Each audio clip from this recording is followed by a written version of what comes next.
Baik, Assalamualaikum warahmatullahi wabarakatuh. Selamat malam Bu Devi dan teman-teman kelompok. Semoga semuanya dalam keadaan sehat selalu. Amin. Jadi malam ini tujuan kami dalam pertemuan kali ini adalah untuk melakukan proses wawancara yang bertemakan alih tangan kasus bersama Ibu Devi. Sebelumnya, terima kasih Bu Devi telah bersedia untuk kelompok kami wawancarai. Ya, sama-sama Mbak Arini. Ya. Jadi tugas kami kali ini untuk memenuhi mata kuliah kegiatan pendukung BK. Baik Ibu, karena kami di sini belum semuanya mengenal Ibu Devi, boleh ya Ibu perkenalkan diri Ibu dulu gitu, seperti nama Ibu, alamat nggak usah dulu, kegiatan sehari-harinya apa gitu Bu. Oke, baik. Terima kasih banyak Mbak Arini dan teman-teman semuanya. Salam kenal ya.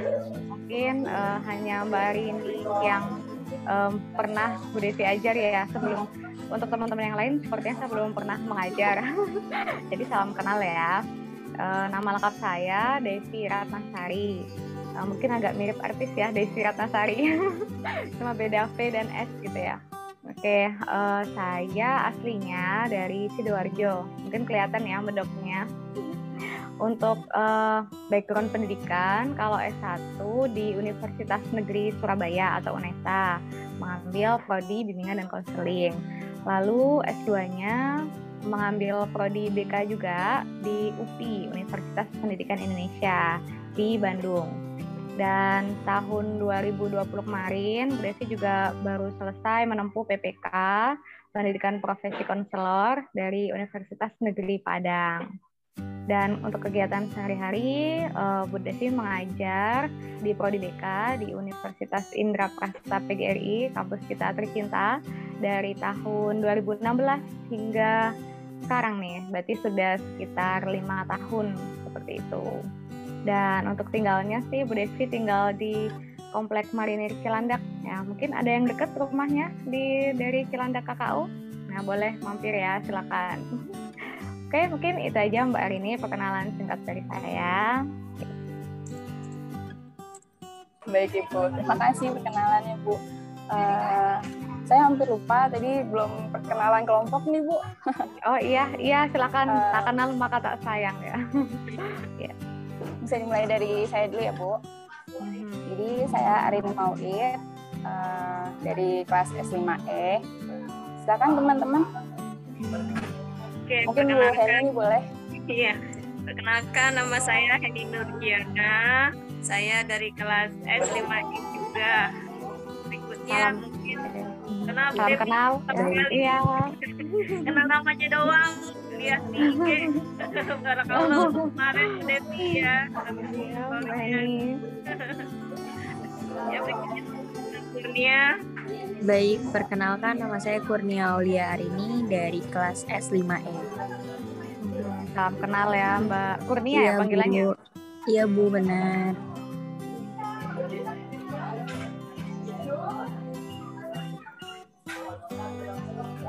Ya, silakan Kubaib, bisa perkenalkan dirinya.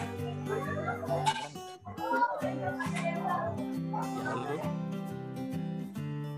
Ada suaranya nggak? Ada, jelas. Oh iya, maaf. Perkenalkan Ibu, nama saya Kubaib Abdillah. Saya dari kelas S5E. Salam kenal Bu. Oke, salam kenal Mas Kubaib. Ya, unik ya, artinya apa nih? Nama Kubaib itu artinya apa? Kubaib itu saya lupa Bu artinya, cuman itu nama sahabat Rasul Bu, yang mengorbankan nyawanya buat Rasul. Namanya Kubaib tadi. Kubaib, ya. Masya Allah. Sepertinya Bu Heni nih yang paham nih, karena Bu Heni guru ngaji. Iya, sahabatnya Rasul, mujahid. Masya Allah. Oke, semoga jiwanya juga ada ya di jiwa Mas Kubaib ya, jiwa-jiwa pejuang gitu ya. Amin Bu, terima kasih. Oke.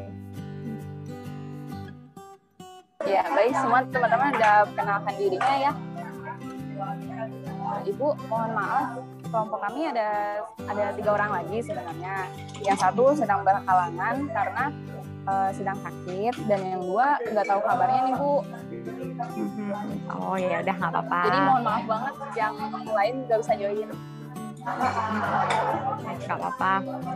Semoga kegiatan kita kali ini ya ada ilmu ya yang istilahnya bisa didapatkan oleh teman-teman semuanya. Amin. Baik Bu, kita mulai ya Bu sesi wawancaranya. Ya, silakan. Baik Ibu, Silakan sebelumnya teman-teman. Baik Ibu, sebelumnya saya ingin menanyakan bagaimana Ibu bisa masuk atau apa motivasi Ibu bisa masuk ke dalam dunia konselor atau psikologi ya Bu? Oke, terima kasih banyak Mbak Kurnia untuk pertanyaannya. Oke, mungkin mohon maaf Mbak Arini bisa di mute dulu mungkin. Oh iya Bu, maaf Bu. Iya, nggak apa-apa.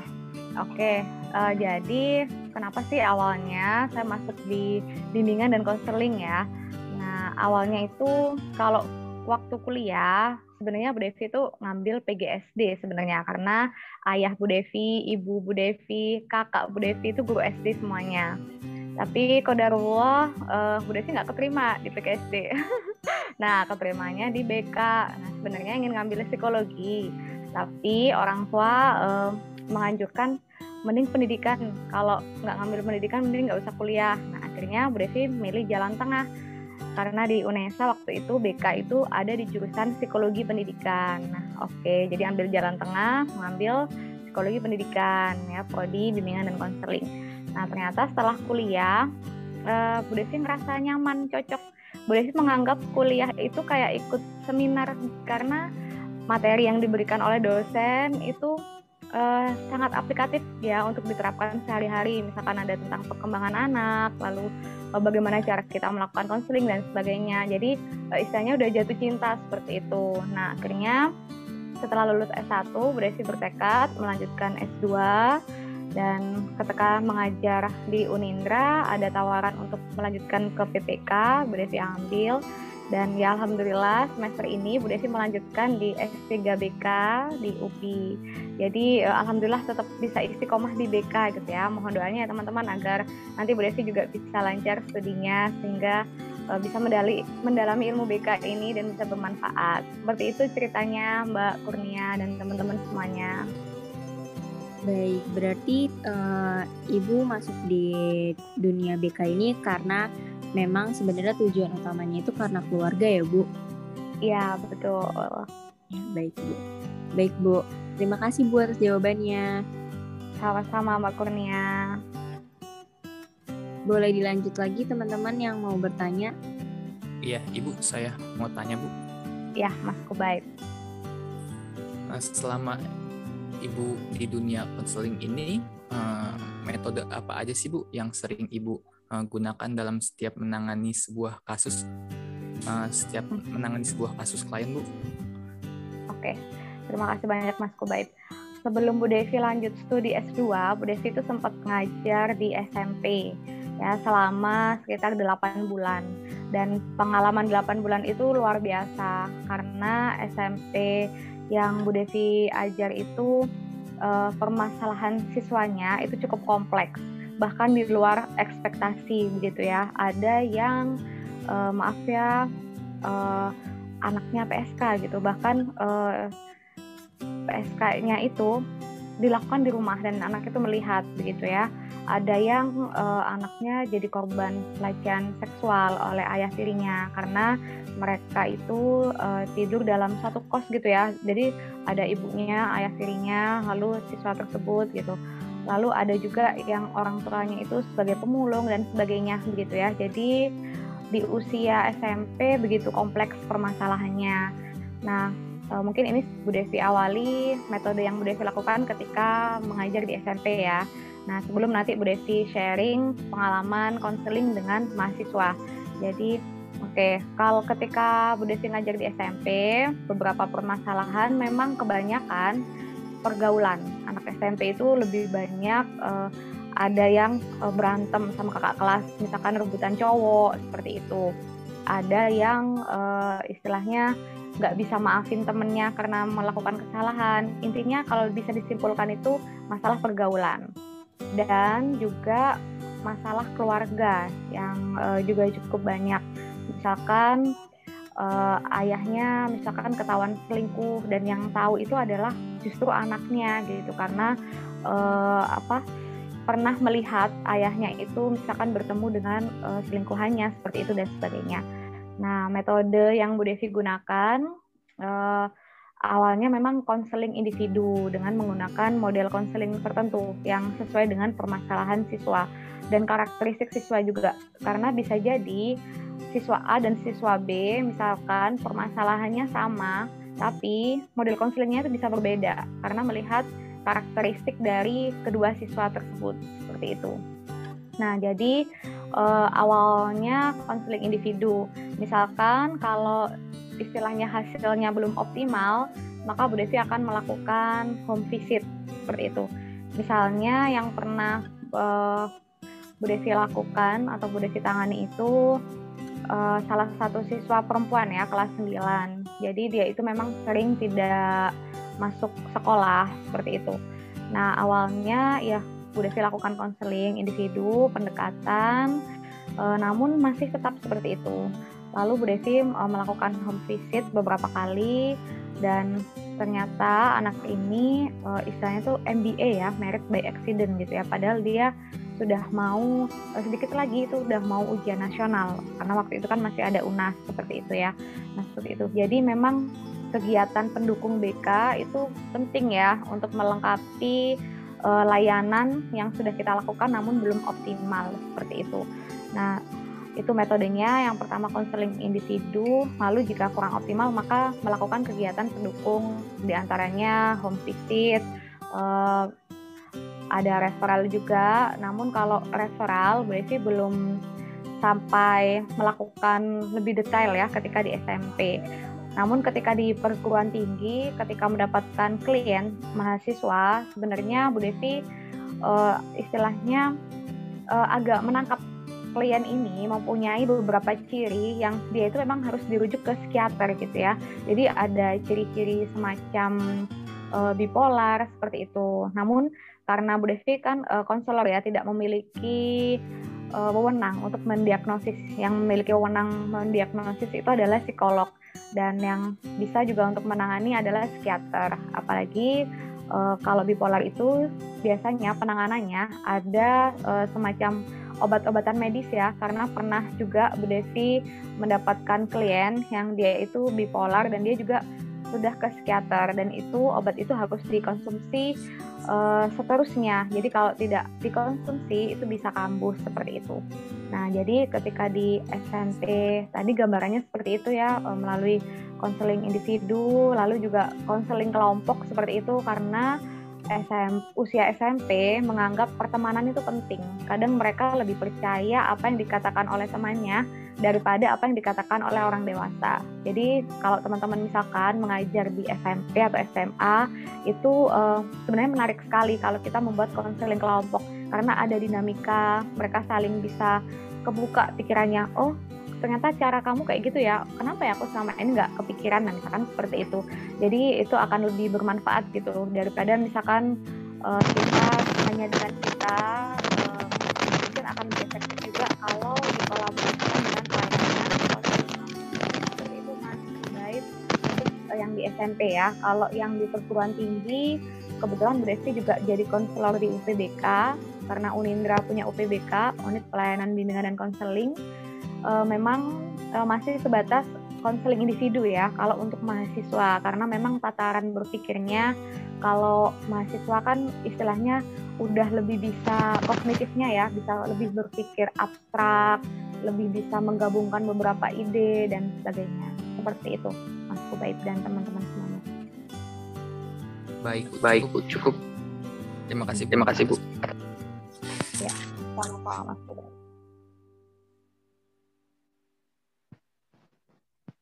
Silakan teman-teman, barangkali ada yang mengajukan pertanyaan lagi. Tanya. setelah berapa tahun Ibu menjadi konselor, mungkin Ibu pernah menangani yang namanya alih tangan kasus, melakukan alih tangan kasus. Terus bagaimana cara Ibu awalnya menangani alih tangan kasus itu dan cara menyelesaikannya pertama-tama gitu, cara menangani itu pertama-tama dan penyelesaiannya. Terima kasih Bu. Oke, terima kasih banyak Bu Heni. Sebentar ya.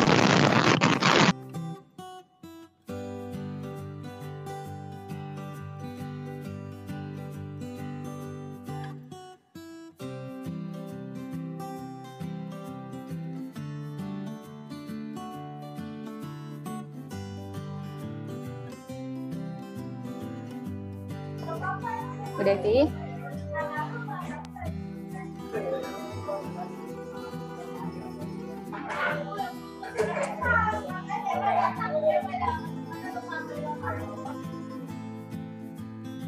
Mohon maaf Ibu, Bu Devi, tidak maaf belum ada suaranya.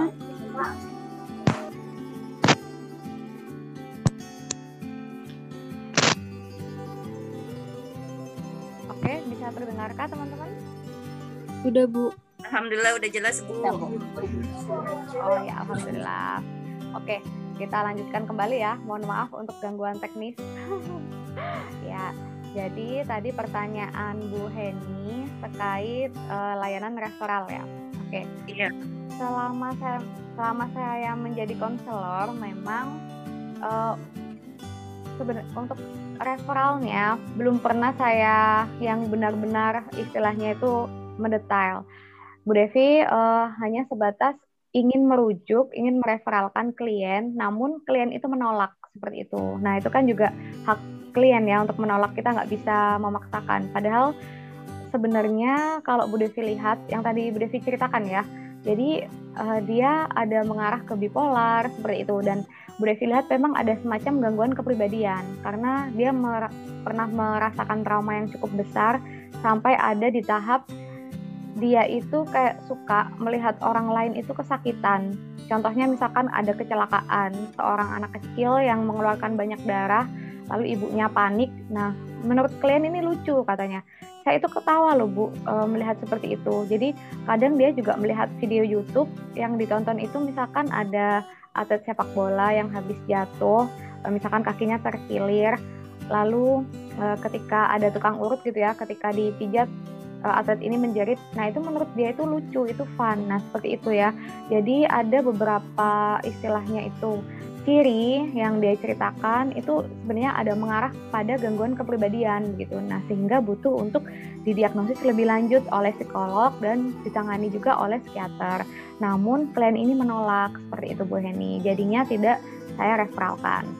Namun kalau di SMP sekolah juga bekerja sama, sudah istilahnya itu menjalin MOU dengan kepolisian. Jadi ketika misalnya ada tindakan kriminal atau tindakan yang melanggar hukum, maka kepolisian siap menerima jika nanti ada rujukan seperti itu. Nah, lalu untuk rujukan misalkan terkait kesehatan, karena yang direferalkan itu kan beberapa hal yang terkait dengan ranah kesehatan, yang konselor itu di luar wewenang. Misalkan kita punya klien yang ternyata dia itu memang istilahnya ada sesak nafas, misalkan karena saking cemasnya dia sampai sesak nafasnya kambuh. Nah, itu kan harus segera kita referalkan ke misalkan ke dokter seperti itu.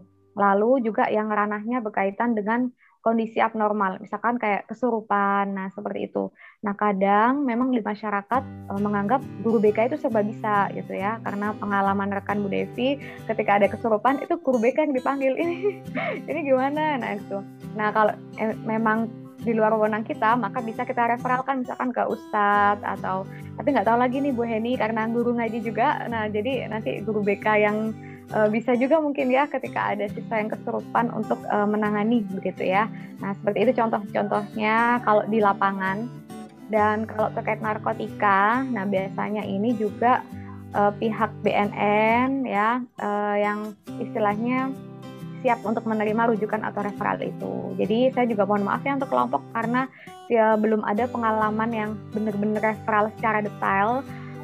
Sudah mencoba untuk melakukan upaya referral namun klien menolak. Nah, mungkin sebagai wawasan juga untuk teman-teman, sebenarnya ketika kita melakukan referral, kita tidak lepas tangan gitu ya. Misalnya tadi klien Bu Devi itu menerima untuk direferalkan ke psikolog atau psikiater. Jadi Bu Devi juga wajib memantau perkembangannya. Misalkan setelah 1 bulan, 2 bulan, Bu Devi juga kontak dengan psikolog atau psikiaternya untuk memantau perkembangan dari klien gitu. Jadi kita tidak lepas tangan tapi tetap memantau. Seperti itu mungkin jawaban dari saya, Bu Heni dan teman-teman semuanya. Ya, baik Bu Devi, terima kasih. Sama-sama. Bu Devi, jadi dari yang tadi saya dengar, saya kira-kira saya pikir Ibu belum pernah berkolaborasi dengan pihak-pihak yang berhubungan dengan BK gitu ya Bu, karena konselinya sempat menolak gitu ya Bu, jadi belum sempat melakukan kolaborasi. Kalau misalkan kolaborasi dalam artian yang bukan referral itu pernah. Jadi Bu Devi pernah berkolaborasi dengan psikolog ya. Jadi psikolog ini melakukan tes bakat minat, tes kepribadian. Jadi kebetulan mahasiswa juga yang dites. Nah, dari kolaborasi dengan psikolog tersebut Bu Devi jadi bisa mengetahui di dalam satu kelas itu misalkan arah bakat minatnya ini kemana gitu ya, lalu arah kepribadiannya kemana, seperti itu. Jadi kolaborasi yang Bu Devi lakukan mungkin sebatas hanya apa ya, istilahnya diagnosis atau penggunaan instrumentasi tes, seperti itu Mbak Arin. Kalau pihak lain selain dengan psikolog itu apa pernah kolaborasi juga Bu? Ibu mohon maaf ini lagi berisik. Ibu maaf ya Bu. Iya, nggak apa-apa. Nggak apa-apa. Seperti kolaborasi dengan polisi gitu atau pihak lain gitu Bu. Oke. Terima kasih banyak Mbak Arin untuk pertanyaannya. Kalau untuk pihak lain kebetulan kalau yang pas di SMP Bu Devi itu pernah kolaborasi dengan tim dari Kementerian Kesehatan, khususnya dalam pencegahan HIV/AIDS ya. Jadi Kemenkes waktu itu di Kabupaten Sidoarjo itu mengkader para guru BK ya. Jadi guru BK itu dikumpulkan, kita semacam diberikan BIMTEK gitu ya terkait pencegahan HIV/AIDS yang program itu mereka namakan dengan ABAT, Aku Bangga Aku Tahu. Nah, jadi para guru BK itu dilatih dengan mungkin kalau di BK itu hampir sama dengan bimbingan kelompok ya. Namun ada tahapan-tahapan tertentu, misalkan nanti siswa itu ada pretest dan posttest, dan kita juga diminta untuk mensosialisasikan ke rekan mengajar di sekolah. Jadi tidak hanya untuk siswa, tapi kita memberikan layanan informasi itu ke para guru juga gitu, karena masih banyak pandangan yang kurang tepat terkait HIV/AIDS. Misalkan kita bersentuhan itu sebenarnya tidak menular ya, kecuali kalau kita ada luka, lalu orang dengan HIV/AIDS itu ada luka, jadi luka ketemu luka itu baru yang bisa menular, seperti itu. Jadi kolaborasinya dengan tim dari Kementerian Kesehatan terkait pencegahan HIV/AIDS ya. Jadi kita dilatih, nanti hasil pelatihan itu dibingkai dalam layanan informasi ya kepada siswa maupun kepada guru, seperti itu Mbak Rini.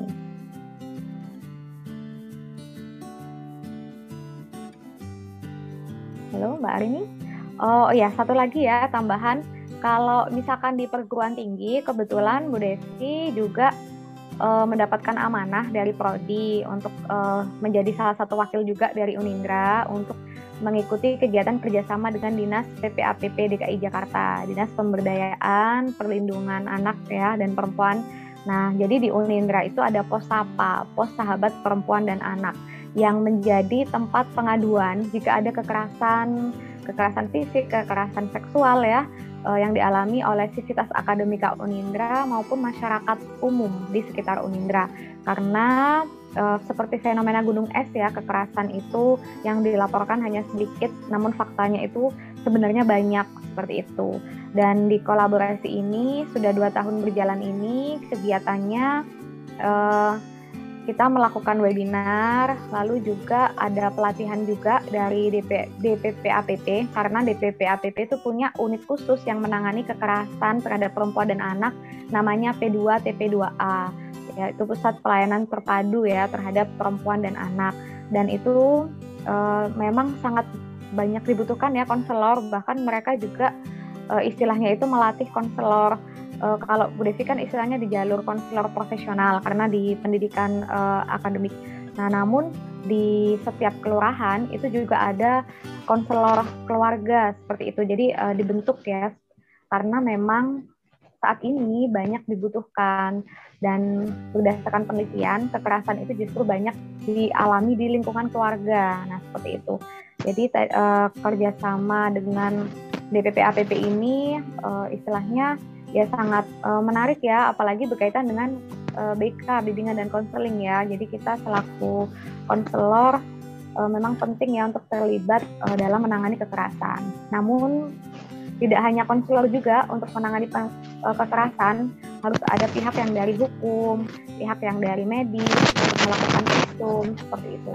Dan ini masih baru berjalan Kosapa Unindra. Mungkin nanti teman-teman juga bisa mensosialisasikan ya ke teman-teman di kelas atau teman-teman lain, barangkali mereka pernah mengalami kekerasan seksual dan sebagainya, nggak apa-apa, silakan istilahnya mengadu atau melaporkan. Jadi nggak boleh diam. Kalau diam nanti malah tidak akan terungkap. Nah, seperti itu. Itu begitu Mbak Arini, tambahan dari Bu Devi. Baik Ibu Devi. Ibu, saya mau tanya lagi nih Bu. Jadi terkait kolaborasi tadi, artinya kita juga harus, programnya itu harus terus berkesinambungan ya Bu, nggak boleh putus di saat itu juga, soalnya takutnya ada lagi gitu ya Bu. Iya betul. Nah misalkan contohnya tindak kekerasan ini ya Mbak Arin. Memang kalau alurnya Kosapa di Unindra, tidak hanya di Unindra, kalau di DKI Jakarta ini ada sekitar 12 ya Kosapa yang ada di beberapa perguruan tinggi. Jadi alurnya misalkan nih ada korban kekerasan, jadi klien kita ya di Kosapa. Lalu Bu Devi sebagai konselor misalkan melakukan asesmen, misalkan separah apa nih tindakan kekerasannya, lalu apakah dibutuhkan juga untuk visum, lalu untuk kepolisian ya terkait untuk penanganan pelakunya, lalu pendampingan hukum, kebetulan juga ada beberapa LBH ya. Nah lalu misalkan kita referalkan juga ke LBH, ke misalkan ke medis ya, kesehatan dan sebagainya, ya kita juga tetap perlu untuk memantau klien tadi ya, sampai sejauh mana penanganannya. Lalu kalau misalkan ada saksi kan juga perlu untuk mendapatkan perlindungan seperti itu. Jadi memang efeknya ini kan panjang kalau korban kekerasan ya, apalagi kalau luka fisik mungkin bisa sembuh dalam beberapa bulan, tahun ya, tapi kalau luka psikis nah itu yang agak panjang. Nah, sehingga kita juga perlu melakukan pemantauan, pendampingan sehingga bisa mengikis dampak negatif yang ada ya, paling tidak membuat kehidupan klien itu jadi kehidupan efektif sehari-harinya bisa terwujud seperti itu Mbak Arini. Lalu Bu, bila semisal aja ini Bu, dari BK dan konselor sudah melakukan alih tangan kasus, lalu bila sudah dialih tangan kasusnya itu masih gimana ya, mandek gitu, itu gimana ya Bu mengatasinya gitu? Misalnya kalau mandek, kita telusuri dulu nih, apa jangan-jangan dari kliennya nih, misalkan klien mendapatkan ancaman, atau misalkan klien tiba-tiba merasa putus asa dan sebagainya. Jadi kita telusuri dulu penyebab mandeknya ini apakah di kliennya, ataukah di pihak yang kita referalkan. Kalau misalkan dari pihak yang kita referalkan, nah kita bisa misalkan mencoba untuk mengganti ya. Kalau teman-teman misalkan periksa di dokter, kadang kan ada yang second opinion begitu ya, untuk opini yang kedua.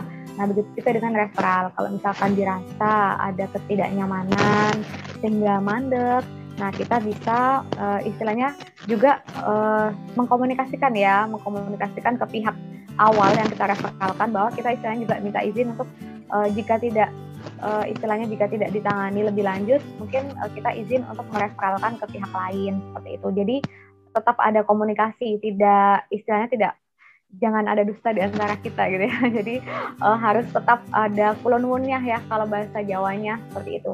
Nah, namun kalau ternyata mandeknya itu dari klien, misalkan nih kayak tadi ya klien Bu Devi, dia emang nggak mau direferral, mungkin awalnya karena terpaksa mau misalnya, lalu tiba-tiba dia nggak mau, mandek. Nah, kita itu kan juga hak klien juga, sebenarnya kita tidak bisa memaksa. Memang salah satu fungsi dari referral ini kan layanan advokasi ya. Kan fungsi BK itu ada fungsi advokasi, ada fungsi pemahaman, fungsi pencegahan dan sebagainya. Nah, referral ini istilahnya tuh irisan dari fungsi pengentasan, fungsi advokasi gitu. Kita jelaskan kepada klien kalau misalnya ini tidak dilanjutkan, berarti bisa jadi permasalahan ini tidak akan selesai gitu. Intinya kita memberikan gambaran, nanti klien sendiri yang memutuskan. Jadi kalau kamu A, nanti hasilnya seperti ini. Kalau kamu B, hasilnya seperti ini. Seperti itu, nanti klien yang akan memutuskan. Terlepas dari nanti lanjut atau tidak, ya mungkin kita beri waktu juga pada klien untuk bisa memutuskan gitu. Kalau memang istilahnya pahit-pahitnya dia memilih untuk mandek selesai, oke, kita hormati keputusan klien, namun kita juga nggak tinggal diam gitu. Mungkin beberapa waktu kemudian kita cek lagi, kita pantau lagi bagaimana, apakah masih seperti ini udah diselesaikan atau mau direferral kembali seperti itu. Mungkin seperti itu Mbak Arin solusinya. Jadi ada win-win solution, I'm okay, you're okay gitu. Jadi nggak sepihak.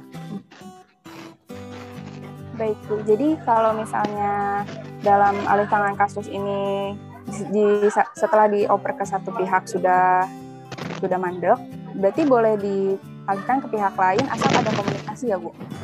Iya betul Mbak Arini, namun perlu dengan catatan juga kalau misalnya istilahnya kasusnya itu udah parah ya, udah melanggar hukum dan sebagainya. Nah, kita kan juga mereferalkan ke pihak kepolisian misalkan. Nah, nanti pihak kepolisian yang istilahnya memproses ya. Jadi meskipun klien mandek, tapi kan tetap mungkin pelakunya akan diproses ya, seperti itu. Jadi istilahnya mungkin ini perlu juga konferensi kasus akhirnya ya. Jadi tidak sekedar referral, tapi kita juga konferensi kasus di mana kita menghadirkan pihak kepolisian, lalu kesehatan. Jadi kita rembuk seperti itu, nih baiknya bagaimana ini untuk klien ini. Nah, seperti itu. Baik Ibu, terima kasih banyak atas jawabannya. Saya alhamdulillah nih dapat ilmu baru banget. Ya, alhamdulillah. Oke, teman-teman gimana? Ya. Alhamdulillah udah cukup Ibu. Alhamdulillah, Bu Desi juga mohon maaf ya kalau mungkin ada jawaban yang kurang kurang memuaskan atau kurang terjawab pertanyaan teman-teman. Bu Desi mohon maaf. Iya Bu, nggak apa-apa Bu, udah cukup Bu. Udah cukup, wawasannya alhamdulillah bertambah Bu jadinya. Alhamdulillah. Iya. Baik teman-teman, jadi sudah tidak ada pertanyaan lagi nih untuk Bu Devi dalam sesi wawancara ini. Satu lagi deh Bu, ya. Boleh tanya Bu? Ya, Satu aja. Boleh nambah. Apa sih tadi kan misalnya kalau kita ke psikolog nih ya atau ke psikiater, itu kemungkinan kan tadi nggak mau dirujuk, apa karena itu apa faktor biaya atau gimana Bu? Biaya itu yang nanggung klien apa gimana nanti Bu? Oke. Ketika misalkan yang pas di klien Bu Devi ini, nah memang saya tidak menanyakan lebih lanjut karena saya menangkap gesturnya itu tidak nyaman ketika Bu Devi menyampaikan referral seperti itu. Kalau Bu Devi tangkap bisa jadi karena biaya, bisa jadi karena mungkin dia menganggap kok aku ke psikiater, ini mungkin ada anggapan aku ini normal kok atau apa, nah seperti itu ya. Jadi mungkin beragam ya alasan dari klien. Kalau untuk biaya, kalau misalnya memang ada dana dari sekolah, istilahnya ya tetap kita komunikasikan ya. Jadi harus transparan apakah nanti ada bantuan dari sekolah, apakah ditanggung keluarga dan sebagainya. Memang bergantung kebijakan dari masing-masing sekolah ya Bu Heni. Jadi kalau misalkan sekolah bersedia membantu, ya oke, berarti ditanggung sekolah. Namun kalau misalkan tidak ada dana, ya otomatis ditanggung oleh pihak keluarga. Namun kita sebagai konselor juga istilahnya tidak bisa tinggal diam kalau misalnya siapa tahu kita punya channel, ada psikolog yang istilahnya mungkin harganya lebih miring dan bagus, atau bahkan bisa memberikan pelayanan istilahnya ketika kita punya link atau channel dan itu solutif untuk klien tersebut, itu juga nggak apa-apa Bu Heni, intinya seperti itu. Iya, Bu Devi, alhamdulillah. Mau saya bertanya-tanya tentang gitu tuh dari tadi. Kenapa dia nggak mau dibawa ke psikolog? Mungkin karena biaya atau gimana gitu. Ya terjawab Bu Devi, alhamdulillah. Makasih Bu Devi. Sama-sama Bu Heni.